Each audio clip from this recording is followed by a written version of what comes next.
Бага насны хүүхэдтэй эмбэлхийг хэрхэн хялбарчлах аргууд. Одоо би эмчийн хувьд биш, харин туршлагатай ээжийн хувьд хийхийг хүсэж байна. Амьдралыг хялбарчлах хамгийн сайн арга бас эмх замраагүй байдалд нүдэн анаад өөрөөсөө төгсдөө өсдөр байхыг шаардахгүй байх юм. Яаж хийслэг бисэ? Тоос хэвтэж байв. Таач бас амарч бай.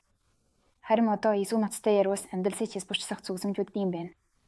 Нэгдүгээрт гэр тань хэр хурдан бохирддгийг харгалсан цэвэрлсэний хуваар гаргаж үзээрэй. Хэрвээ та цэвэрлсвийг хийсгүүгээр 1-7 хоног 50 амьдарч чаддаг бас гэр бүсийнхээ хуваарь цэвэрлсвийг 7 хоногт 1 удаа оруулаарай. Гэрийн ажлыг ойр дотныхан болон туслахад бисэн байгаа хүмүүстэйгээ хувааж хийж үзээрэй. Хоёрдугаарт хувьдаа ийм туршлага надад байхгүй ч засуу эцэг эхчүүдтэй ажиллахдаа осон хүн хөсдөөсөн хоос эсвэл хагас боловсруулсан бүтээгдэхүүнээр өөрсдийгөө аврахыг мэддэг болсон. Хэрвээ та өөрөө хөсдөөсөн хоос бэлтгэхэр шийдвэл ээж хэмээн найзуудыгаа дуудаж хамтдаа бэлтгэхийг зүгсэж байна. Гуравдугаарт хэрэгцээ гарвал гэртээ ирэх өргөвч сим гашилсаж болно. Эдгээр нь таны гарыг төсөөж гэрийн ажлаа хэвэн хийх боломжийг олгоно. Ер нь бол миний бүх өвчтөнд нэг стандарт хариулт байдаг. Амьдралаа яаж өөрчлөх вэ? Хүүхдүүд эсүү тухтай байхын тулд гэсэн асуултад би өргөж хүүхдийн тусаар амьдралаа өөрчлөх хэрэггүй гэж хийсдэг.